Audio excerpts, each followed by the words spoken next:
Olá, boa noite para você. A imprensa tem insistido no assunto e revelado várias possíveis irregularidades que envolvem o setor da mineração no Brasil. O Jornal da Alterosa acompanha diariamente cada novidade, cada detalhe que possa aparecer curioso ou estranho. O último deles foi destaque em todo mundo e mostrou até que ponto vai a relação entre empresas e parlamentares.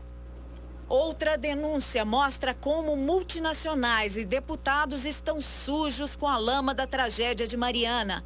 A BBC do Brasil revelou que o texto do Código da Mineração, apresentado no Congresso Nacional, teve participação de escritório de advocacia contratado por mineradoras. O conteúdo do documento oficial proposto para o projeto que define as regras do setor da mineração, com exigências de segurança e multas em caso de acidente, foi criado e alterado em computadores do escritório de advocacia Pinheiro Neto. O escritório tem como clientes a brasileira Vale e a anglo-australiana BHP Billiton, as duas controladoras da Samarco, dona da barragem do Fundão, que rompeu em 5 de novembro, causando uma tsunami com 55 milhões de metros cúbicos de lama e rejeitos de minério, causando o maior desastre socioambiental do Brasil. O advogado Carlos Vilhena, um dos sócios do escritório, é que teria feito as modificações. Mas o texto foi assinado pelo deputado mineiro Leonardo Quintão, do PMDB, que está na lista dos políticos que receberam dinheiro de mineradoras para a campanha eleitoral. O escritório Pinheiro Neto reconheceu o uso dos equipamentos. O deputado negou que o advogado sugeriu mudanças no documento e disse que ele trabalhava voluntariamente no processo. A Vale informou que não vai comentar o caso. Vamos falar agora de uma outra tragédia com rompimento de barragem, a de Macacos, em Nova Lima, na Grande BH. Isso foi há 14 anos. O desastre matou 5 pessoas e até hoje tem consequências para a fauna e a flora. A água dos córregos do distrito ainda não voltou à cor normal e os resíduos de minério de ferro são visíveis. Exploração de minério em meio a uma natureza exuberante. Era junho de 2001, quando a barragem da mineração Rio Verde, em São Sebastião das Águas Claras, distrito de Nova Lima, se rompeu. A onda de rejeitos de minério de ferro matou 5 operários, devastou a fauna e a flora de um cenário paradisíaco. Mais de 6 quilômetros do leito dos córregos Taquaras e Macacos foram assoreados. Nós voltamos à região. A área degradada ainda sofre. Este é o córrego Macacos, que foi muito atingido pela enxurrada de lama. Mais de 14 anos depois da tragédia, os impactos aqui na margem são visíveis. Muitas dessas pedras, de acordo com ambientalistas, faziam parte da estrutura do dique que se rompeu. A gente observa também uma grande quantidade de resíduos da lavagem do minério de ferro. E a cor da água, até hoje, não voltou ao normal. Segundo este biólogo, que acompanhou ao longo dos anos os reflexos do desastre, o leito dos córregos atingidos ainda permanece elevado devido à concentração de rejeitos. A grande quantidade de material que se juntou ao longo do leito dos cursos d'água que foram atingidos, parte desse material continua e ele é liberado aos poucos pela natureza, principalmente durante o período de chuvas fortes. Os afluentes secundários que não receberam, esses continuaram com suas condições razoáveis e tal, e puderam contribuir então para a recuperação. Estão ainda contribuindo para a recuperação desse curso d'água que nós estamos vendo aqui. Boa parte da mata ciliar foi recomposta, mas em muitos pontos a força da lama de minério tem vencido a natureza. Alguns pontos a vegetação se recuperou com mais velocidade, outros pontos, por vários fatores, ela ainda está encontrando dificuldade para a recuperação.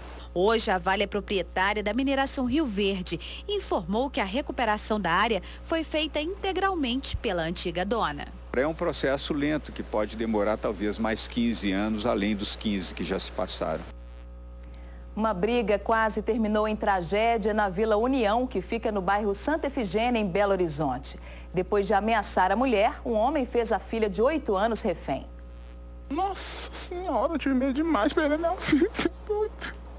O choro revela o desespero da vítima, que preferiu não mostrar o rosto. Ela diz que ela e os 3 filhos foram ameaçados pelo pai dos meninos. Acordei com a faca no meu pescoço, minha menina gritando. E ele falou que ia matar todo mundo, que ia matar os meninos, que nós tudo ia morrer e pôs fogo na casa. De acordo com a mulher, a casa da família foi destruída pelo companheiro. O homem que teria usado drogas fez uma das filhas refém. Consegui fugir com os 3 meninos, com as minhas 3 crianças. Só que aí ele foi atrás de mim e pediu as crianças. E minha menina, como é muito apaixonada com ele e tal, ela foi com ele. Segundo a PM, que não gravou a entrevista, o homem se negou a sair de casa com a filha. Só após 20 minutos de negociações, ele foi até a porta segurando a menina e com uma faca em uma das mãos. Os militares conseguiram puxar a garota.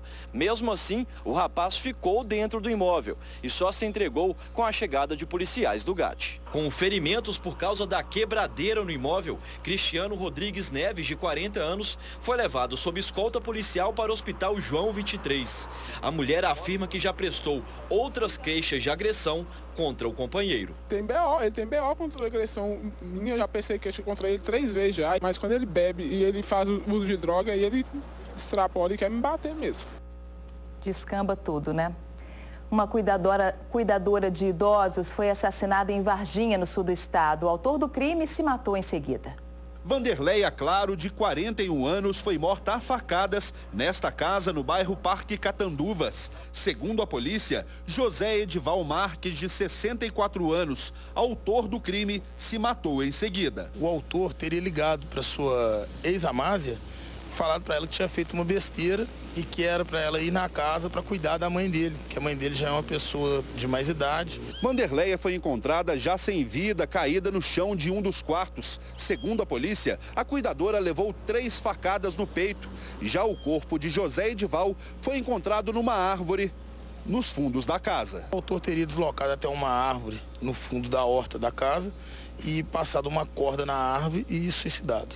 Ainda segundo a polícia, Vanderleia foi contratada por José Edival para cuidar da mãe dele, uma senhora que também mora na casa. Ele teria um caso com a empregada. O relacionamento de cerca de 10 meses não estaria dando certo.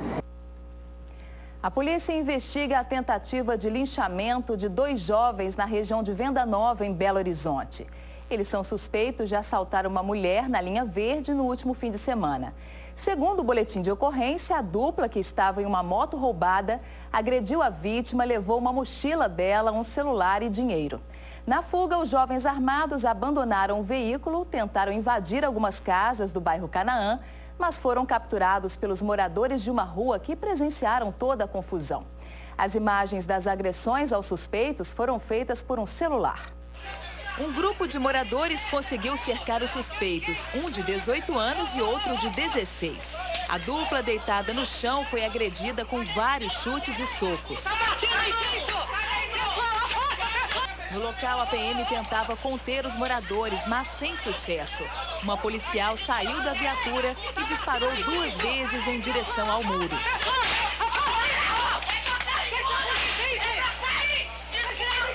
De acordo com o boletim de ocorrência, ela usou munição de borracha para que o tumulto acabasse. Ainda segundo a ocorrência, os tiros não acertaram ninguém. Imediatamente houve correria e nenhum dos agressores foi preso.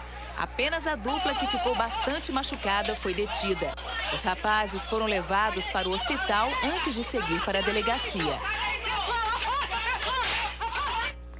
Um ônibus foi incendiado em Congonhas, na região central do estado. É que moradores estão revoltados com o atropelamento de um idoso.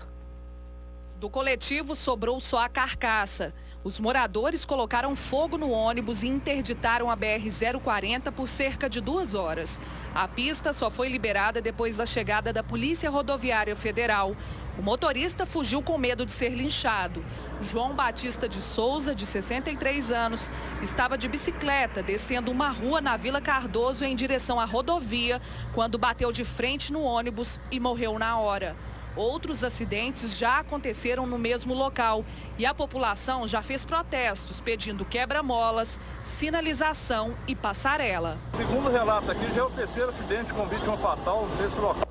Na nossa chegada, inclusive, a BR estava interditada, mas os moradores resolveram liberar para fluir o trânsito Uma avenida de terra que fica no limite entre Contagem e Belo Horizonte tem buracos que não acabam mais. E isso não é de agora não, gente. Tem mais de 20 anos. Os moradores denunciam o jogo de empurra entre as duas prefeituras. Os buracos são enormes e o chão de terra batida. Parece até uma estrada abandonada de região rural, mas pode acreditar, é uma avenida que dá acesso a Tereza Cristina. Seu José mora ali há mais de 50 anos e todo dia tem que enfrentar o descaso para sair e chegar em casa. Ele mexe, o carro quebra, porque cheio de buraco, muito difícil aqui. É difícil, não tem condições não. E época de chuva? Aí ninguém sai de casa. Época de chuva enche tudo d'água aqui, ninguém pode sair de casa. Essa parte crítica da avenida fica na divisa entre Contagem e Belo Horizonte. Os moradores disseram que já pediram várias vezes o asfaltamento do trecho às prefeituras das duas cidades. Mas, de acordo com eles, há pelo menos 20 anos, uma empurra o problema para a outra. Descaso, né? Muito desfeito, entendeu? Porque a gente paga os impostos, paga conta de luz, paga tudo direitinho e eles nem olham para o lado da gente. Apesar de cobrar providências dos dois municípios, a população fica sem saber ao certo de qual cidade é a responsabilidade, já que muitos imóveis localizados nesse ponto da Vila São José têm 2 CEPs. Na conta de luz deste morador, o endereço de cobrança é Avenida Palestina, Belo Horizonte. Na de telefone, Rua Palestina, em Contagem. Diante de tanta chateação e buraqueira na porta de casa, o pai dele asfaltou o local por conta própria. O pai pagou para concretar isso daqui porque era a mesma situação de lá. Lama, buraco, aí na hora que você ia entrar em casa, a mesma situação. Igual buraco, aí você agarrava com o carro na hora de entrar, ligava para a prefeitura de Contagem, mandava para de Belo Horizonte para de Contagem. Aí nunca falou uma coisa certa com a gente, entendeu? Um só manda pro outro e boa. Nós também tentamos falar com as duas prefeituras hoje, tanto de manhã quanto à tarde, e infelizmente não fomos atendidos. 8 pessoas ficaram feridas no desabamento de um camarote montado para o show do cantor Wesley Safadão em Sete Lagoas na noite dessa segunda. Choveu muito na cidade e a estrutura não suportou. Por sorte, havia poucas pessoas no local naquele momento, já que os portões foram abertos com antecedência. As imagens mostram a movimentação no parque de exposições logo após o acidente. Equipes dos bombeiros e do SAMU socorreram as vítimas. Segundo vizinhos, a entrada do parque estava lotada de pessoas que esperavam para assistir o show do cantor Wesley Safadão quando o temporal com ventos atingiu a cidade. A energia teve que ser cortada e o show foi suspenso. Foi caos, muita gente perdida. Algumas ainda chegavam querendo entrar porque não sabiam de nada. E isso foi durante a noite até que todos fossem embora. O temporal derrubou boa parte da estrutura do camarote VIP, que estava cheio de pessoas trabalhando, como a gente pode ver agora. Além do camarote, também foi destruída esta cerca de proteção colocada no local onde seria o estacionamento. Segundo os bombeiros, 8 pessoas se feriram sem gravidade e o estrago só não foi maior, porque o show ainda não havia começado. O parque amanheceu com os portões fechados. Muita gente que foi ao local buscar informações sobre a realização de um novo show ficou sem resposta. Esta moradora de Sete Lagoas pagou caro pelos ingressos, exatamente para o camarote.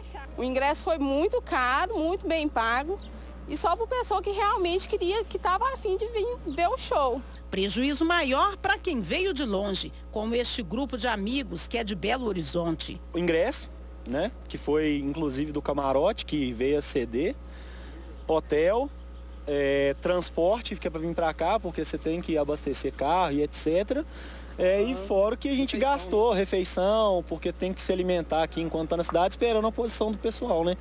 Pelas redes sociais, os organizadores do evento avisaram que o show adiado por causa dos problemas com a estrutura seria realizado na noite desta terça, data que não atendeu a estas duas amigas que precisavam voltar para Diamantina. Vou voltar com o ingresso na mão, na expectativa de algum outro dia ter o show. Por meio de nota, a assessoria do evento informou que não vai haver show hoje. Como a previsão de chuva continua, os organizadores vão marcar uma nova data de acordo com a agenda dos artistas. Os ingressos serão automaticamente validados para o dia acertado. Um jacaré apareceu numa rua em Martinho Campos, no centro-oeste do estado. Foi um baita susto. O jacaré foi encontrado no passeio pelos moradores do bairro Novo Horizonte, que chamaram a Polícia Militar de Meio Ambiente. O animal é um adulto e mede cerca de 1,5 metros. A polícia suspeita que ele tenha vindo do rio Picão, que fica a cerca de 2 quilômetros do local. O jacaré estava sem ferimentos e foi solto no Rio São Francisco. 8 de dezembro, dia de Nossa Senhora da Conceição. É feriado aqui em Belo Horizonte. A data sempre é celebrada com muita devoção pelos fiéis católicos da cidade. Dona Geni trouxe velas e uma rosa para agradecer. Devota de Nossa Senhora da Conceição, a aposentada diz que um sobrinho superou o envolvimento com as drogas por um milagre da santa. Tem 7 anos que ele não mexe com nada. Margarida contou que estava desempregada, pediu ajuda a Nossa Senhora da Conceição e foi atendida. Saí para procurar o serviço e pedi a ela, que me ajudasse. E graças a Deus eu arrumei o serviço, o emprego, fui muito abençoada, sabe? Milhares de pessoas lotaram o santuário no bairro Lagoinha, gente rezando nos corredores, nas entradas da igreja, mas isso não foi problema. A gente está aqui é pela fé mesmo, então ajoelhado, em pé, sentado, a missa está sendo acolhida da mesma forma. A gente aguenta, apesar dos 74 anos e problema de coluna, mas a gente, a fé, a gente supera os sacrifícios, 8 de dezembro é a data em que a Igreja Católica celebra o momento em que Maria foi concebida sem o pecado no ventre de Santana, avó de Jesus. As comemorações em homenagem à Imaculada Conceição ocorrem no santuário durante todo o dia, a cada 2 horas.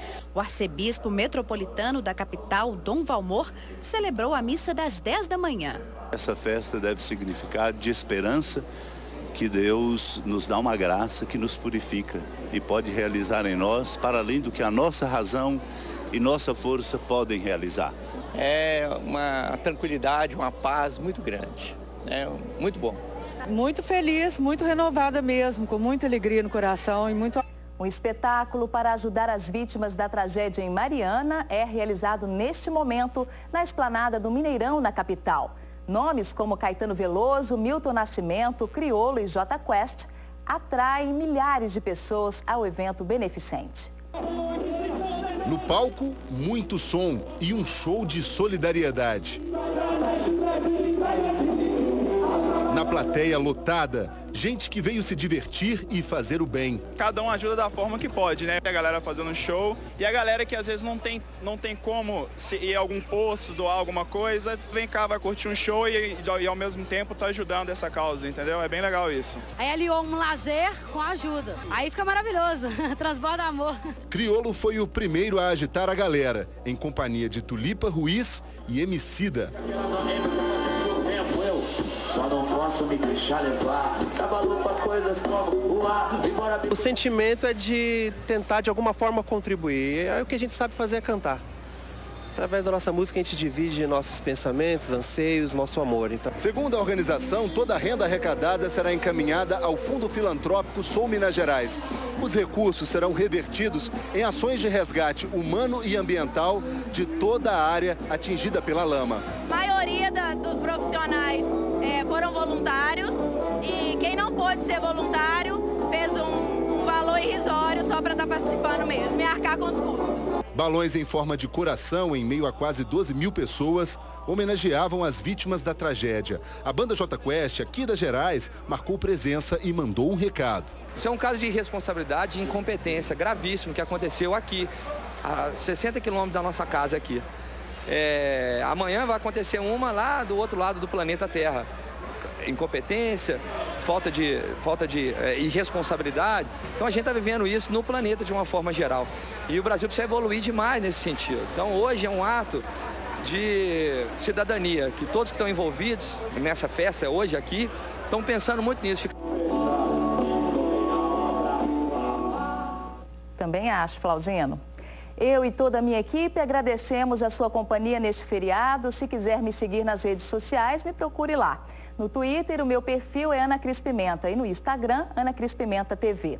A gente se vê amanhã de novo às 7h20. Boa noite para você. Tchau.